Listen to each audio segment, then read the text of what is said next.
Traveling Companions, Chapter 3, First Part. Though Annette rubbed her still, sleepy eyes and made a great show of saying how tired she was, the dashing young man in black would hear none of it. "You've got 10 minutes to get ready. I'll be waiting outside," was all he told her before making a prompt exit. "How about treating me like a human being, you lousy employee?"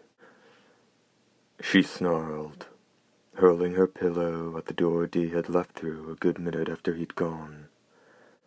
At any rate, she'd gathered her things and indignantly left the hotel when she was greeted by a chilling sight. Dee was over by the post the horses were hitched to, and she'd be damned if it wasn't that malodorous kid he was talking to. On spying the stunned Annette, Pick flushed crimson. He then stood bolt upright, and scariest of all, showed her a white grin. It seemed as if enraged blood had risen to infuse each and every hair on her head. Hustling over, Annette said, "What are you two whispering about? Dee, you don't seriously intend to let this kid—" Dee looked at her face, rather cute but trembling with rage, and said coolly, "Seems he'd like to go with us." The blood her anger had heated cooled, or rather it froze. "That's right," the boy exclaimed, dealing the coup de grace with a jubilant face. "This town's plum run dry of hospitality. Hire me. It's gonna be a long haul, right? I'll find drinking water, hunt wild boar, or do anything. My rate's $1 a day. A good man at an affordable price." "That's the gist of it," Dee said. Annette scrutinized the faces of the two of them. Apparently they were serious. Could they be plotting to annoy her so much she'd turn neurotic, then force her family to pay a king's ransom in medical costs? Annette had such a strong aversion to the boy, Pick, that this sort of wild idea could gain purchase in her head. For starters, he still stank. "Not on your life." Her brain was still seething with anger and loathing, and it was probably on account of that she spoke. "No way on earth are we taking that filthy brat along, and if you're hell-bent on having him go, Dee, I'll dismiss you right here." "Seems like an overreaction," a hoarse voice murmured with amusement somewhere. "And that's the way it is," Dee told Pick. For a minute the boy sniffled a bit, but then he stood up straight, tucked one hand in his armpit, and started whispering about something. "Could be," said Dee. At that point, the boy started whispering again. Good point," the hoarse voice then conceded. This called to Annette's mind visions of a great-great-grandfather, nodding his head sagely, and she stomped her feet, saying, "Stop your secret plotting." She shouted that so loudly, stunned pedestrians stopped in their tracks. "Just as I thought," Pick said, nodding gravely. "Uh-huh," the hoarse voice added. The boy's dark face grinned at Annette and Dee, and he said, "I see. Okay, I give up." Still, when he'd said that much, from down the street there were shouts of, "There he is," and shrill cries as a bunch of rough-looking guys dashed in that direction, bullying their way through the pedestrians and forcing wagons to come to a sudden stop. Each face was angry, and wore the look of a huntsman who'd finally cornered his prey. Or worse, they were deeply stained with the air of a carnivore. For a moment Pick looked perfectly ready to run, but one glance at Annette and he quickly stopped. "The kid puts on a brave front," the hoarse voice said with admiration, "just so he can look good in front of a girl. He is a man, all right." Saying nothing, Dee gazed at the boy. Glancing once more at Annette, Pick then quickly strode out into the middle of the street. "Taking care that we don't get mixed up in this? Consider it, little cuss." There were 6 men. Rough faces, bold necks, arms and legs as thick as logs, and though they looked dim-witted, their bodies and faces seemed the result of a steady diet of hard physical labor and abuse. The bouncers from Animal House, eh? Well, I'll be damned. Not much of a match for the great Pig, but I'll give you a go. Raising both arms easily, the boy made short, quick movements with his feet. Footwork. He had a remarkable boxing stance. As for how good he actually was, not one of the angry men showed any signs of stepping forward. In terms of size, they were literally adults against a child. The fight would probably come to an anticlimax as soon as they grabbed him by the arm. "Well, why don't you come at me?" Pick jeered, looking up at his foes. "Big lunks like you. Well, you won't take me on one-on-one, will you? That's 'cause you know full well what happened to your friends. But that girl used to give me candy, and after her time was up, you kept her there under a phony contract. When she tried to run out, you ganged up on her and burned half her face off. After she went and killed herself, I avenged her. He was the one who pressed the hot iron against the girl's face. So I put the hurting on the old man and his cronies. Do you want to follow in his footsteps? You're wastes of skin for even taking money from a shithole like that. Guess it's only fair you get the same treatment."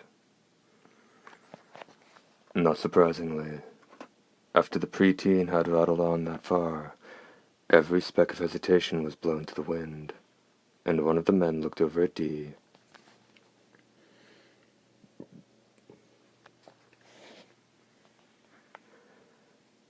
Shrieking, Annette hid behind his black back. "And you, stay the hell out of," he began menacingly, but the thuggish demeanor fell to pieces, and the man was forced to avert his gaze.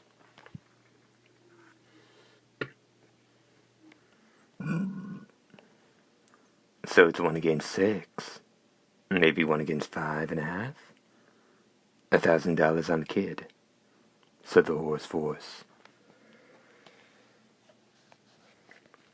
Some people in this world had nothing better to do than sit on the bench by the hotel entrance watching people come and go, and one such idle individual replied, "I'll wager 1,000 on the 6. From the crowd that had formed at some point there came further cries from men and women of, "Me too," and "I'll take some of that action." "Okay, now money. Let's see your money." As soon as the left hand reached out and extended its palm, those who'd spoken out thronged around, and when the crowd parted, the black left hand gripped a thick wad of bills. "Act your age," Dee said in a low, reproving tone, but he was wasting his breath. "What? Just a little diversion. All in good fun. Me and 3 of the townsfolk are the only ones betting on the kid.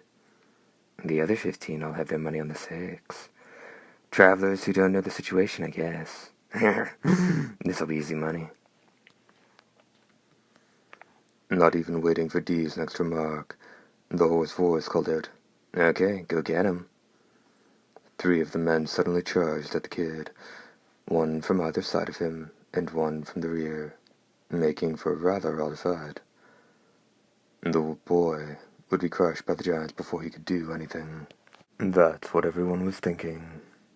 But at that instant an impossible scene came to pass.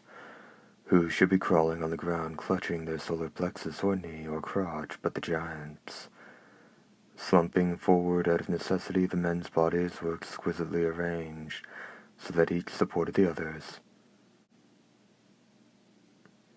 The boy who appeared from beneath them to take a bizarre stance was greeted with cries of surprise from the crowd, and applause. "The squid knows some martial arts, eh?"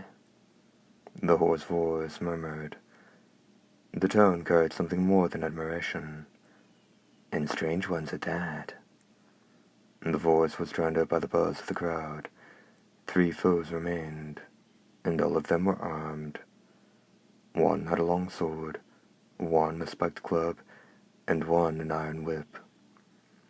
Normally, in a situation like this, those a safe distance away would deride this as underhanded, but to the contrary, the crowd grew quiet, because they all knew these men were truly out for blood, and the spectators were in awe of the skill of the boy that had driven his opponents to this extreme. "Now things are getting interesting," said the hoarse voice. "These 3 are old hands at the rough stuff. So who do you bet on?" Miraculously, there was actually an answer. The boy. What happened next took so little time, it was a snapshot of action faster than the average person could follow. Though Dee saw it all quite clearly. First, the spiked club swung at Pig. The club itself was oak, but it bent like rubber. That little trick was to mess with the defenses of an opponent who was expecting a normal club. However, the boy deftly and quickly ducked below the curious blow. He didn't flee, but rather slammed it into his opponent's chest. His palm made a slight strike to his foe's solar plexus, and the man's sculpted abdominal muscles gave way like they were made of cake. As he collapsed, his body was still angled forward, as when he'd swung his club, and the boy grabbed his foe's crotch with his other hand, turned to the right with unbelievable speed, and hurled the man at the one holding the iron whip. Naturally, the boy intended for them to collide, but the man with the iron whip didn't hesitate to bring his weapon down on his compatriot. A snap of struck flesh reverberated like a gunshot, and the man with the club was slammed against the ground. Apparently the boy had had a different aim.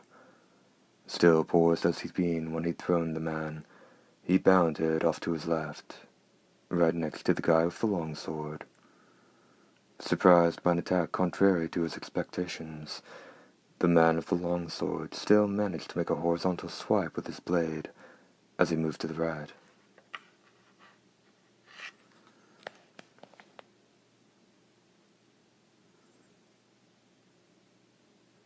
The boy had more than sufficient time to duck his head just low enough to escape the slash.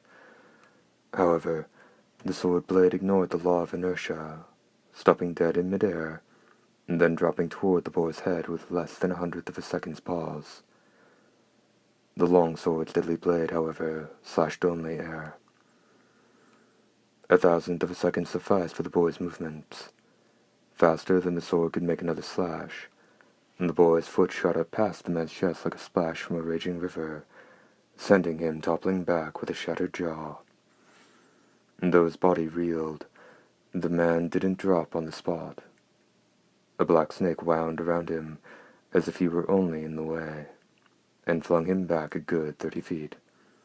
It should be noted that such a distance was well in excess of the iron whip's length, and this was a feat of lord-like skill. "Ah, so that's how you use that iron whip, is it? It's a special alloy. He went and left the worst for last." "I reckon so," the young man standing beside Dee said in agreement. He was mistaken.